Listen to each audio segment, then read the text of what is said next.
ఢిల్లీ పార్లమెంటులో రాజకీయ ఉద్రిక్తత నెలకొంది. బీజేపీ కుట్రపూరిత రాజకీయాలకు వ్యతిరేకంగా కాంగ్రెస్ పార్టీ పార్లమెంట్ ఆవరణలోని ముఖద్వారం వద్ద భారీ ధర్నా చేపట్టింది.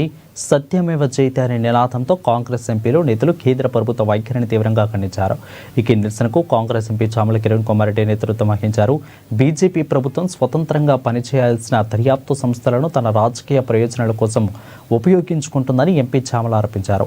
ED, CBI, income tax, election commission వంటి సంస్థలు ప్రజాస్వామ్య వ్యవస్థలో స్వతంత్రంగా వ్యవహరించాల్సినవని, కానీ ప్రస్తుత అవన్నీ కూడా బీజేపీ రాజకీయ ఆయుధాలుగా పారాయని విమర్శించారు.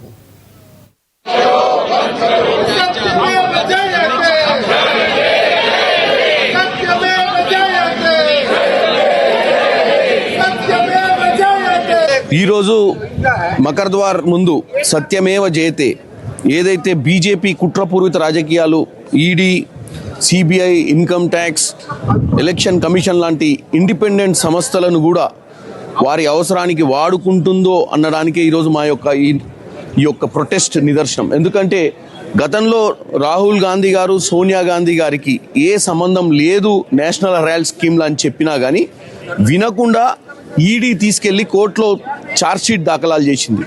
కోర్టు వారిని బుజ్జగించి అసలు ఏమీ ప్రూఫ్స్ లేని కేసుని ఎందుకు తీసుకొచ్చిరని చెప్పి నిన్న కొట్టివేయడం జరిగింది. ఇది కేవలం ఇది ఒక ఎగ్జాంపుల్ మాత్రమే. ఈ దేశంలో ప్రతిపక్ష పార్టీలను ఎదుర్కోలేక కంటిన్యూగా ఎన్నికలలో పవర్లో ఉండాలి అన్న ఆలోచనతోటి వీళ్ళు చేస్తున్నటువంటి కుట్రలను ఈరోజు ప్రపంచానికి తేట తెల్లని చేయడానికి ఇక్కడ ప్రదర్శన చేసినాం.